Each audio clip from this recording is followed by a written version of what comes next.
Natiki am, natiki esprit ande kolangana maboko na yo nzambe. Moto tesa na nguya yako yiba oyo yo nzambe yo yebi na kotele bisa. Papa je te bénis, na plonger corps na yena makila na yo, na plonger âme na yena makila na yo, na plonger esprit na yena makila na yo. Yawe nzambe, oyo ya moyinde mona ete, azala invisible vulnérable na oyo nyoso ténèbre li ko sale na ye. Maman Diago, il est mourant. Ouais, il est mourir. Mourant. Non, mourant, il est là, il a coupé dans courant. Il a coupé dans courant, il a coupé normal. Il est mourir. Voilà, voilà. Tu as bien la toilette, tu vas voir quoi.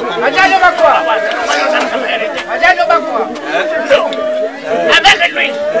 Allô, bah. Maman Diago, il est mourir. Partir, allô là. Comment ça? Moi, j'ai l'étranger. Moi, j'ai l'étranger à connaître. Il y a un échangeur. Moi, j'ai l'étranger.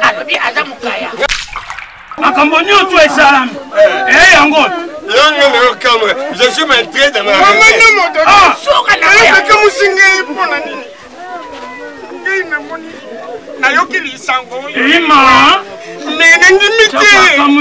c'est quoi Koufi? Regardez. Oh, mais tu as un artiste avec la Koufa. Maman, tu vois ça, le bibou, et ben il a avec il a eu ma beaucoup ma carte. Bravo l'artiste. Merci.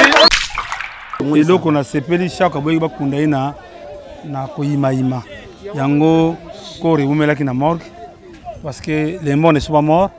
Alors on a ndeko na division. En tout cas on a remercié papa Gentil Ngobila. Merci. Ni n'était pas ma il na yo tamusu comme na niveau té. Abing section papa Masumu, papa Lombe, papa Bodo. Parce que dans la famille en tout cas donc on dit maman chaque avec beaucoup d'honneur, beaucoup de vraiment dans le bandengeni grandir à chaque mois na matanga na ye vraiment merci moni de ça c'est moni ensemble là bandinga ba comédien mais na moni bandinga ba comédien au bongisi quand même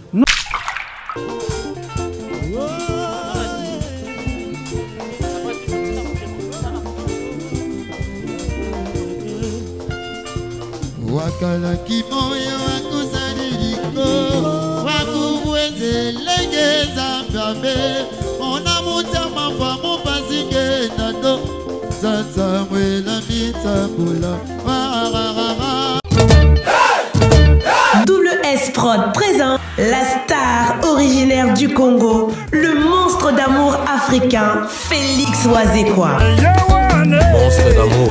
Qui signe un grand retour sur la scène européenne après 10 ans d'absence. Accompagné de son groupe, Cultura Pays Vie, ils seront à l'affiche au Centre culturel de l'Odyssée à Lyon, Pusignan. Où ils promettent d'éblouir le public et de donner un spectacle chorégraphique exceptionnel. Ça va danser.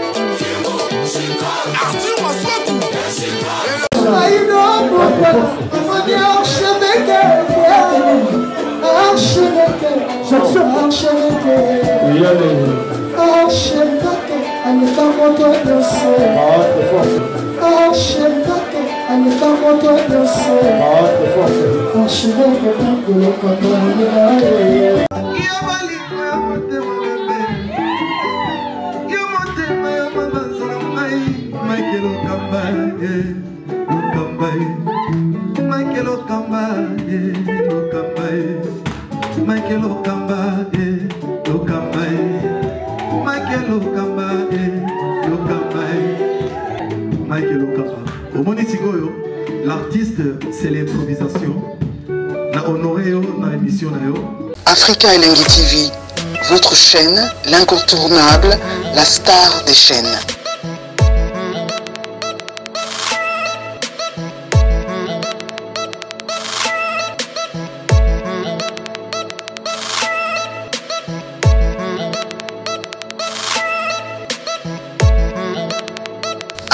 Africa Elengi TV, la magie de l'info.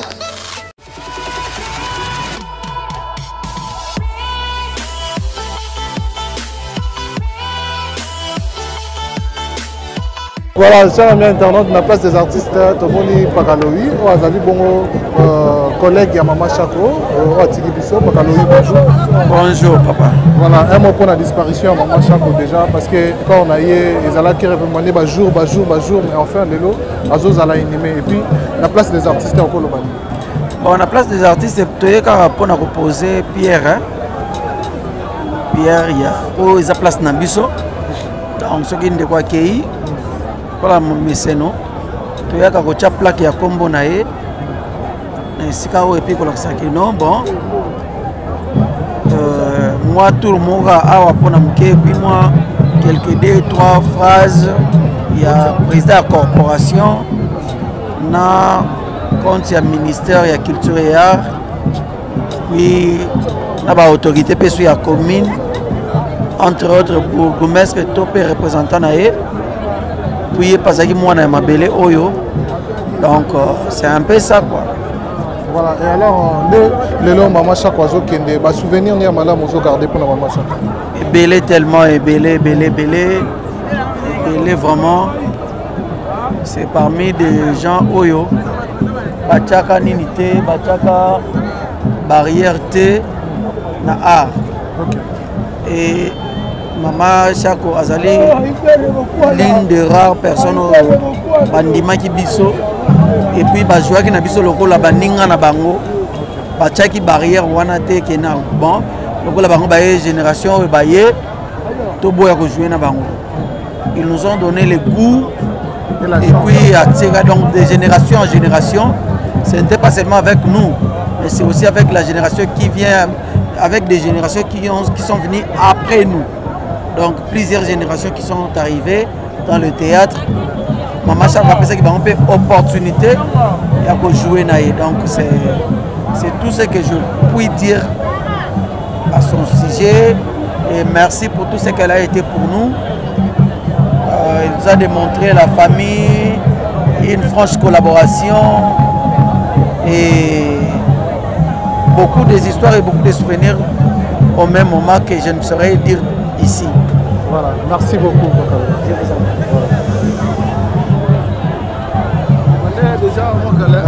Déjà.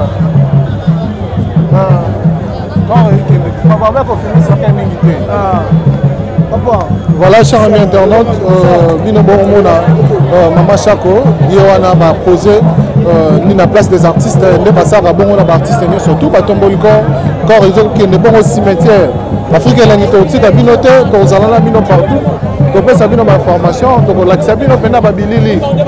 Babili à Maman Chako, vous voyez déjà, à sa liste, ou à Tiki, à Salim Sala, positivement, à Salim Sala Kitoko.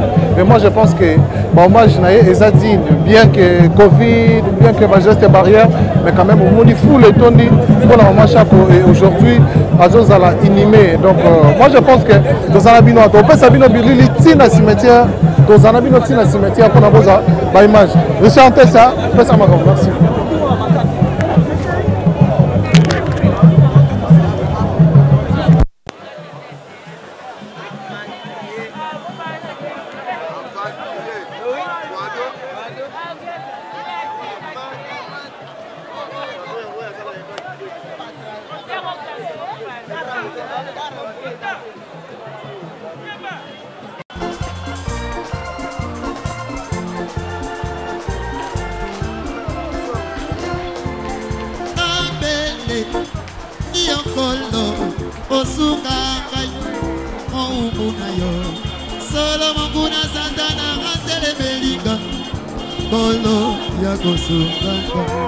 nabeleli yo kolo nabeleli yo osunga ngai mowumbu na yo mongu na satana atelemeli ngai ono na bosi nabeleli yo kolo osunga ngai mowumbu na yo mongu na satana atelemeli ngai ono na bosi akalakimo yo akusadiriko wakubenzelengeza mame atamapano pasigengako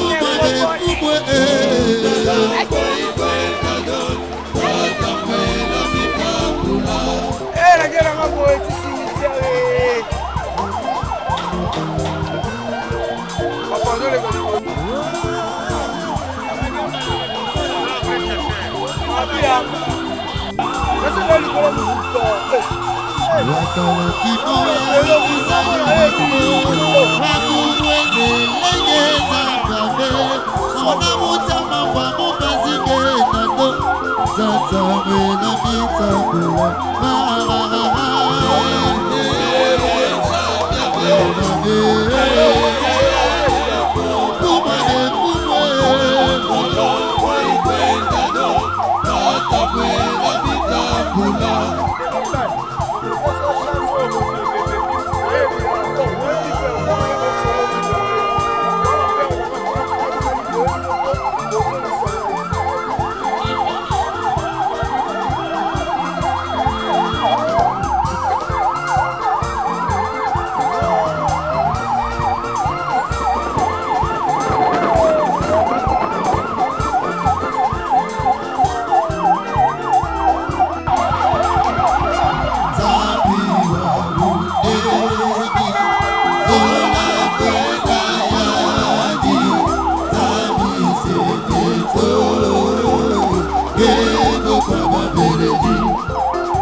Bongala,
Après 116 ans, après 116 ans, la bénédiction à gauche, à gauche, à gauche, à gauche des fois.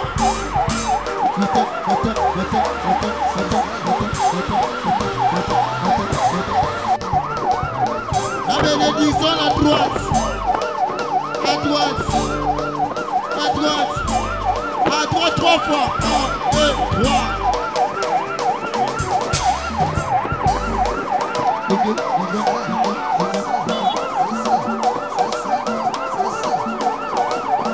La bénédiction devant, devant, devant, devant 3 fois.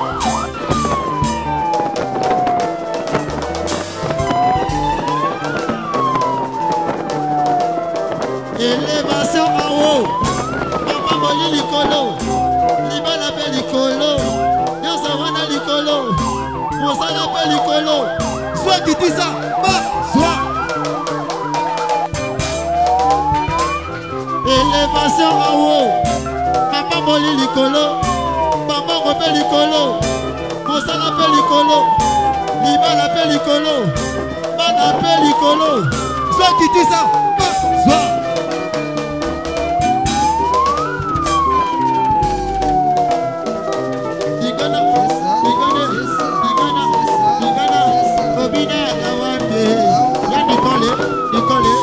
Obina kawabe, majuda, majude, majuda.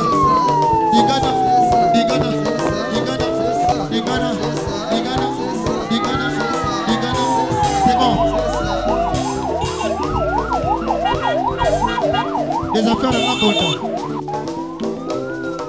Frère Nabonda.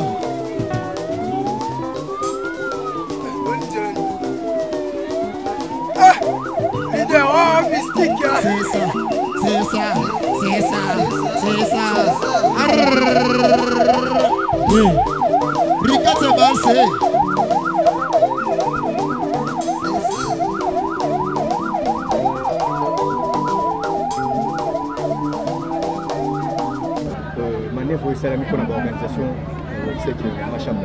Bon, je pense que vous avez information épelée. On a conclure Zakaka. Babimisaka nzoto ya mutu so makambo nyonso organisation programme epesami. Lokola programme epesama kité organisation ezalaki na prêter moyen babimise ezalaki ti. Lokola programme epesami organisation famille bapesa accès yeyo abimi. Donc ekendaki gauche ekendaki droite, moi je suis pas là. Etangamaki akobotama mukolo abotamaki etangamaki akokufa mukolo akufaki etangamaki akokundama lelo mukolo tozokunda donc nyonso eza plan nza donc soki depuis motuna na pamba te ezali parce que na barimere ebimaki likambo ya 75% na libota 25% na bino baartiste bon nga nayebi yango te nga en tout cas nayebi yango te naza artiste naza mpe na ngambo ya famille o 75% 10% nga nayebi yango te nga nayebi kaka ebanda ekozela mukolo oyo etangamaki mpo na ye akundama nde ezalaki lelo yango akundama. Votre dernier message par rapport à Mokolo ya lelo na Italie d'obsèque to perdre grand motu, grand motu, très play, artiste complet, à sacrifier jeunesse na mobimba na musala oyo molimo na epe manakimia. Merci beaucoup.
pas seulement d'avoir vécu, c'est la différence faite dans la vie des autres qui définit l'essence de la vie que nous avons menée.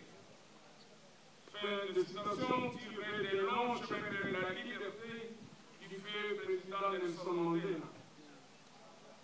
Chers familles, chers parents, amis, votre présence en ce lieu est un point d'honneur, un signe d'amour et d'amitié, voire un attachement au précieux souvenir de l'artiste comédienne Chako Diala Anahindo Jacqueline, lequel souvenir a permis certainement la mémoire de son personnage parmi vous. Et en pareille circonstance, il est coutume pour nous d'avoir une pensée profonde pour cet être cher et de présenter à vous, famille, amis, connaissances, et ces fans, tous réunis, nos condoléances les plus émues. C'est ici le moment de rappeler quelques grandes lignes de son parcours parmi vous, ce que vous savez déjà, à savoir que maman Jacqueline tire ses origines de la lignée parentale de papa Chako Mukanga et de maman Wadi Paul, originaire du secteur de Lukombe, territoire de Katakokombe, dans la belle province agricole du Sankourou. Venu au monde avec les souffles de vie un certain 123 août 1958 à Roudia, et voilà qu'elle vient de fermer la dernière page de l'histoire de sa vie sur Terre. En nous quittant inaugurément le mardi 15 juin 2021, loin de cette terre d'origine, au terme d'un parcours de vie encore court de 63 ans. Laissant derrière elle le cœur meurtri de tous ceux qui étaient encore attachés à elle, plus particulièrement ses collègues, pour qui nous avons une pensée tout particulière.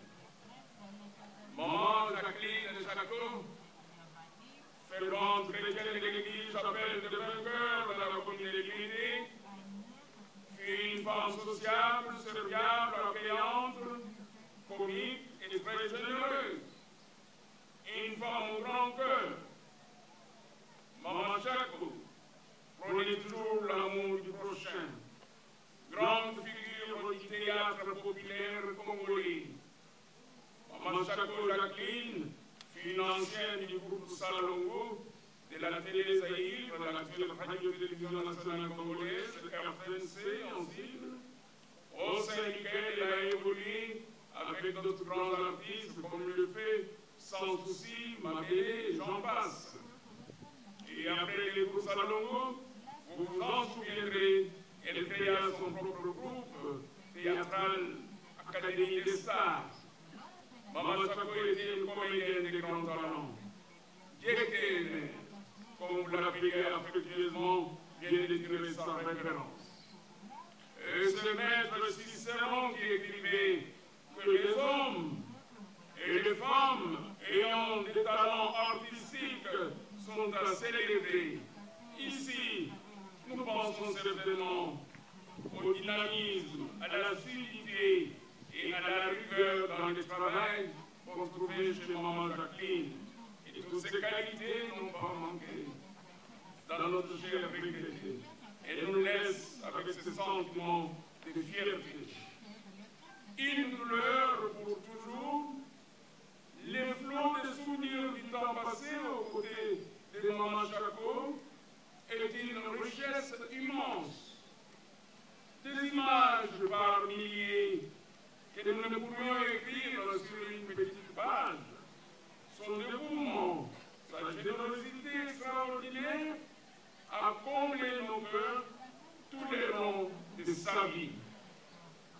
Jacqueline, maman, et femmes, nous avons montré les vraies valeurs et les petites choses essentielles de la vie. Souvenez-vous encore qu'elle disait très souvent à ses enfants, le cœur a ses raisons que la raison ignore. Et cette phrase résonne si fortement aujourd'hui pour nous. Elle nous appelle au souvenir des jours heureux passés ensemble avec maman Jacqueline. Nous avons perdu un être de lumière et chacun avec sa propre sensibilité et son vécu se souviendra de maman Chaco comme une personne merveilleuse. Merci à tous chaleureusement pour vos pensées de soutien. C'est inondé de tristesse et de compassion que nous nous tournons, chère maman Jacqueline, vers ta famille pour présenter encore une fois de plus nos sincères condoléances. Et dans ce train qui t'emporte pour les longs voyages, il y a tout un wagon de pensées et de peurs que nous t'offrons.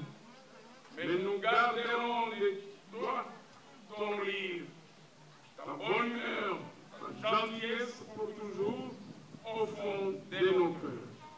Repose en paix, chère maman, car les trains partent toujours à l'heure et nous sommes des passagers. C'est pourquoi, chers amis, pour que vive à jamais sa mémoire, et que vous puissiez retenir ce proverbe de Madagascar qui nous dit, je cite, les morts ne sont vraiment morts que lorsque les vivants les ont oubliés. Alors si vous oubliez Maman Chaco, automatiquement il sera mort de départ. Alors vous n'irez pas au numéro 54 de l'avenue du Stade, quartier Matungi, dans la commune de Kadamou, du même après un quelconque culte de l'église de Vainqueur, des chapelles de Vainqueur plutôt, où il est testaments chrétiennes, ni sur une production scénique, moins encore après une séance de répétition du groupe Académie des Stars, car à cet instant, elle vient de changer d'adresse des communes. La nouvelle adresse de maman Chaco Jacqueline est bel et bien cité Nécropole, cité Nécropole, la cité Nécropole, dans la commune de Lancélé, quartier VIP Culture B, réservé aux artistes, bien sûr, à l'étoile, au numéro 15 de la rue de l'Espérance. La nouvelle adresse de maman Chaco Jacqueline est bel et bien cité Nécropole, commune de Lancélé, quartier VIP Culture B2, à l'étoile, au numéro 15 de la rue de l'Espérance. C'est ici, chère famille, qu'il faille revenir autant de fois que possible pour réfléchir sa tenue en termes physiques. On ne le dira jamais assez, n'attendez toujours pas les 1er août ou les jours de l'animation, vous êtes venus si nombreux, c'est très bien. Mais dans la nécropole, vous êtes accessible du 1er janvier. Logito ya lokole betina mokaye Lotala likambo ngoya somoe Lotala likambo mama verati kibiso Amono kondole mama kiba panjantile Amono kondole ya kiba panjantile Anga kitona ya mune Anga kitona ya mune ya mune lo falanga da mune ya mune lo falanga da mune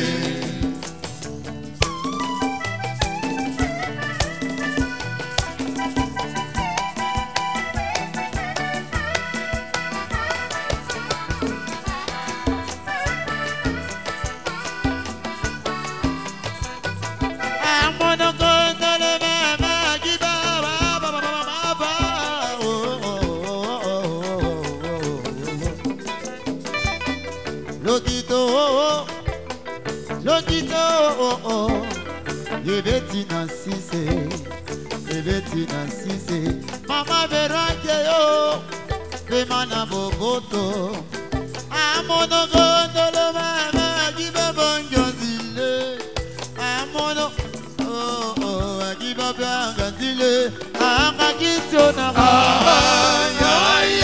ya mude ya mude ya mude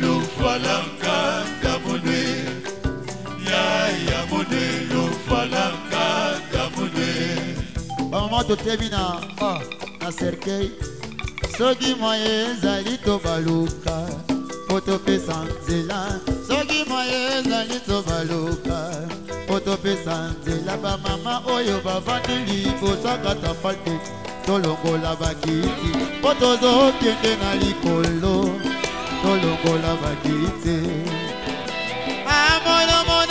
mono mawalise solo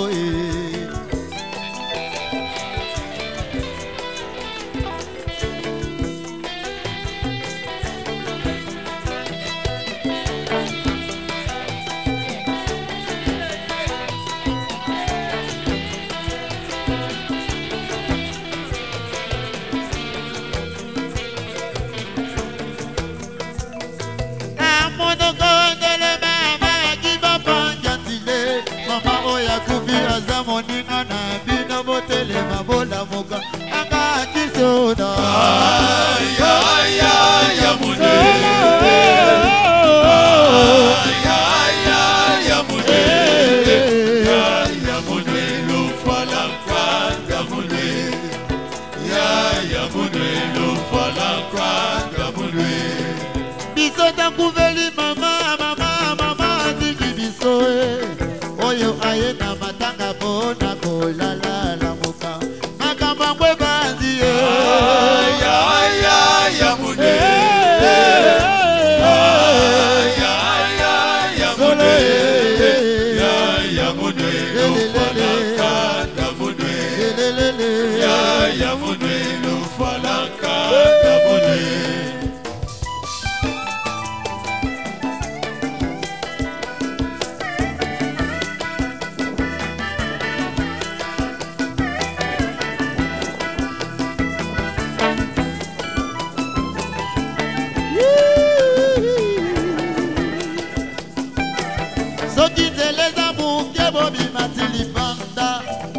tomoni ba oyo balali bango moko bakolamuka likambo ya nzambe batindaka moto te ewutaka na motema ye biso tokufeli mama tala mawa na motema ye ya masamba ye lelo mama akei ye papokista ye lelo ndeko akei ye angaki tiona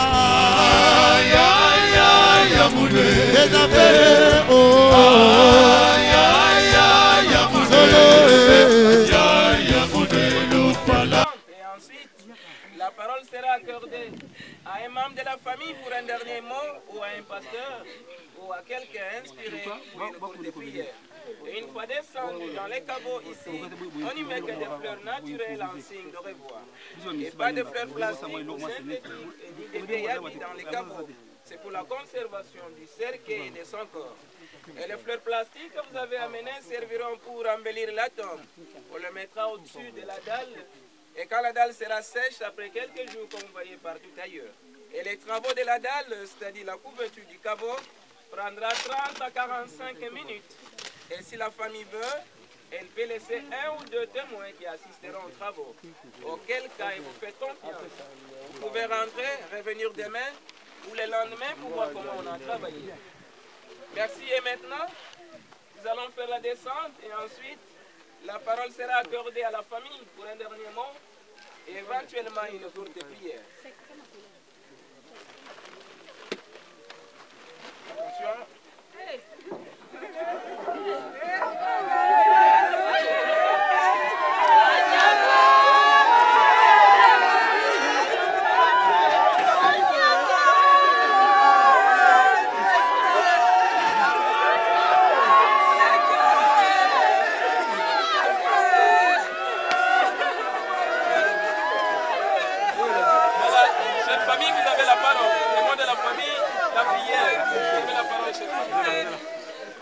Bandeko na biso. Alléluia. Alléluia. Mama Shako azalaki mundi munene. Toyembeta nzembo moko ya Nzambe avant vraiment ozapa. Nango biso nzembo Nzambe. Toyembele nzembo Nzambe. Nana wantu nzembo Nzambe aonani.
nakumbisaka yo. Yesu elonga nanga, yonde elonga na biso, yonde nyoso na biso. Amen. Éternel notre Dieu, nous te bénissons, nous te glorifions parce que tu es Dieu. Tu es le véritable Dieu, le Dieu créateur. Le créateur est créé de notre vie. Na tomboli monene na yo nzambe na bilaka. Na kumisi yo nzambe na nyoso. Yondo zali ebandeli pe yondo zali suka. Ola bien eloko moko te ko ikokoma yo nzambe yo yebite. Eloko moko te ko ikokoma oyo permettre te. Yawe yondo permettre situation ekoma na kati ya libota oyo. Yango na tomboli monene na yo nzambe na bilaka.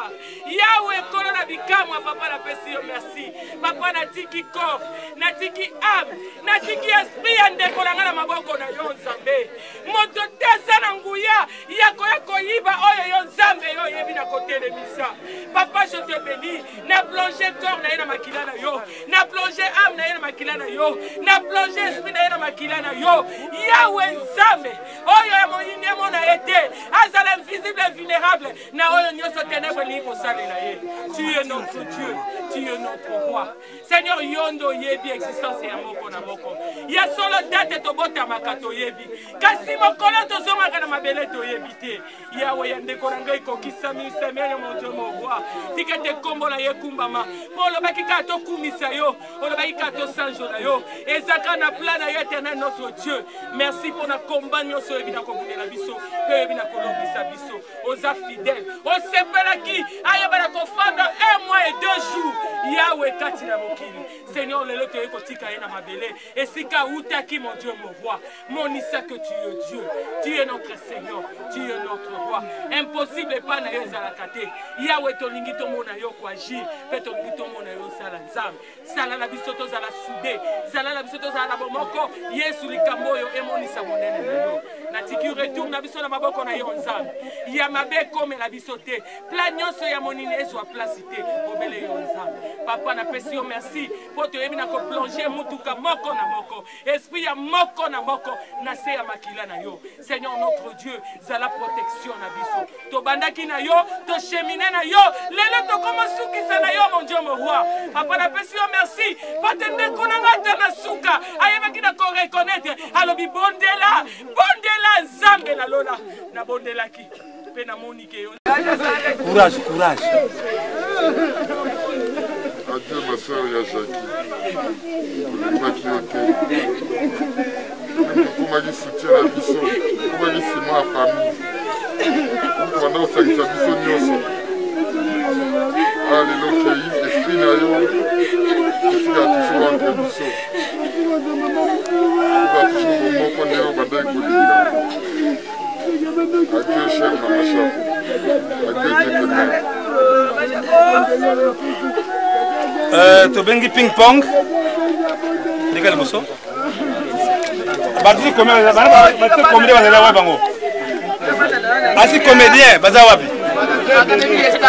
Bokota wa bo improviser. Ba mise ba yembaka.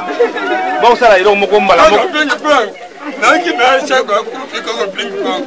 Ba ku na joue ni ma shaka na nga. Ba ma shaka singa. Etika kana pasta ngate. Il faut te faire.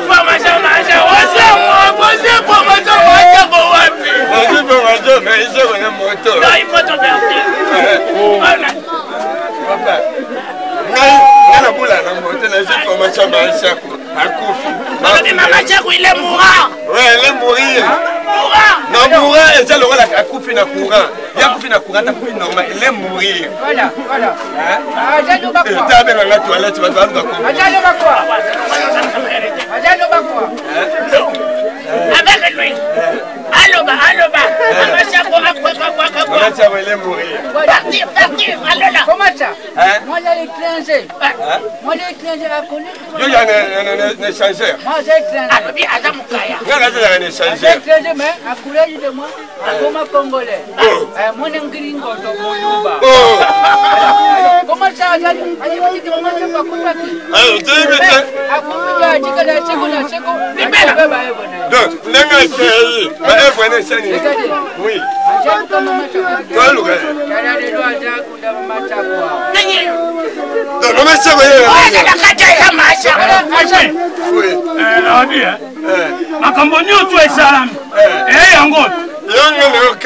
Je suis maître de ma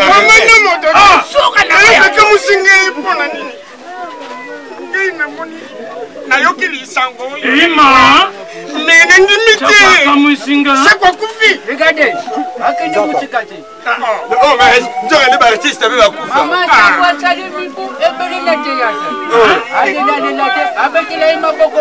Bravo l'artiste.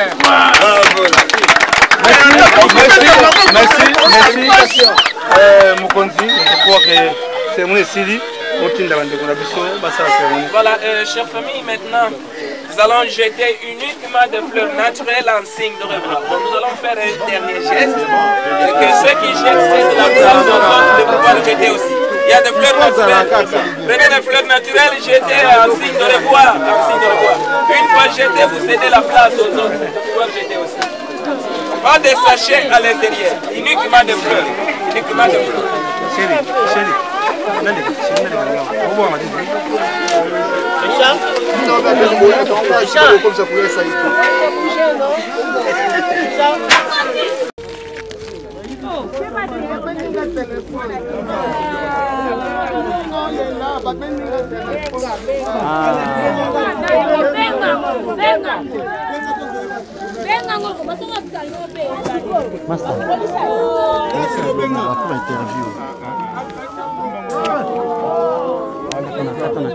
Yeyo yaka boye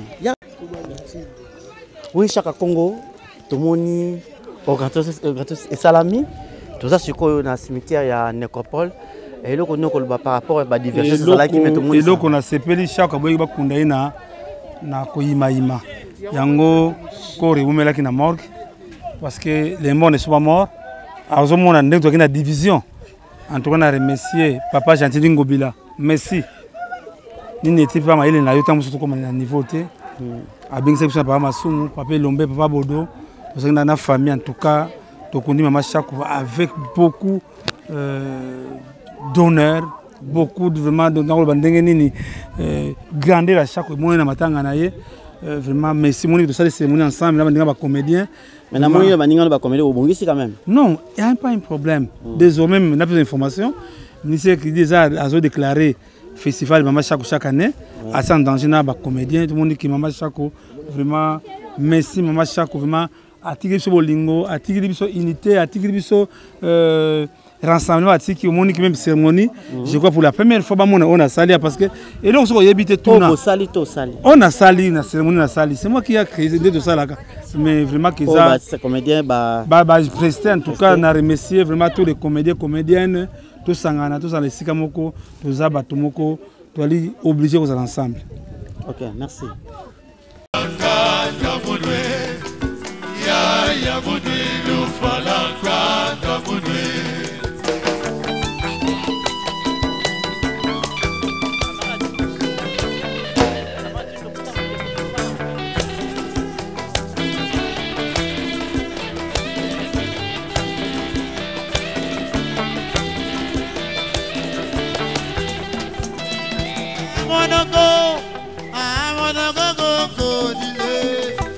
Bakoko na ye bazali wapye wapi bana na ye o bazali wapyo balegi na ye o bazali wapye bandeko na ye o bazali wapye bana karte o bazali wapye.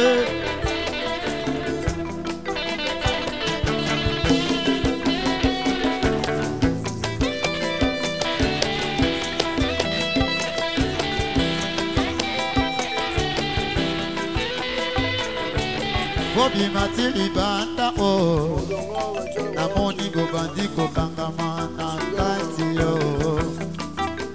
bizo to kufeli mama kiba pangyandile kamitu tupe azali koko na bango akiba bangandile angakisiona angakisione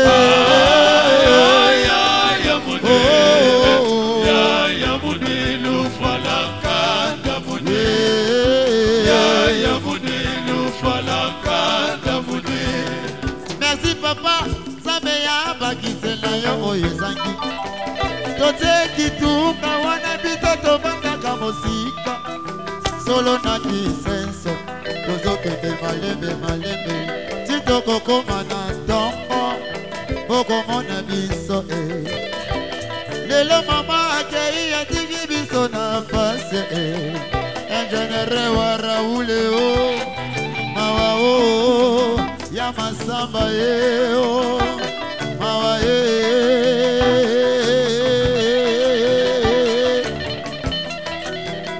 amonokondolo mama qui va pas gantile amonokondolo mama qui va pas gantile akakitona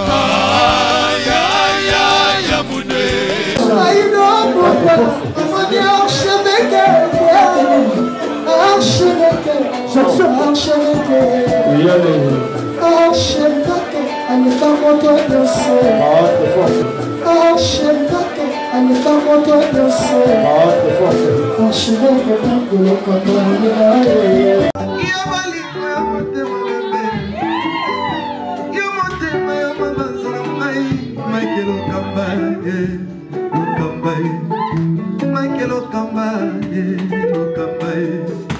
Michael Okamba, Okamba, Michael Okamba, Okamba, Michael Okamba.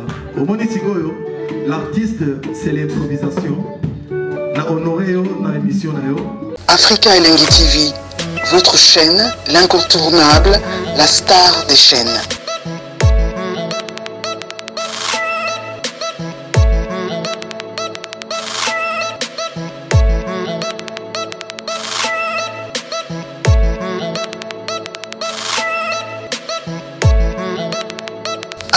Africa Elengi TV, la magie de l'info.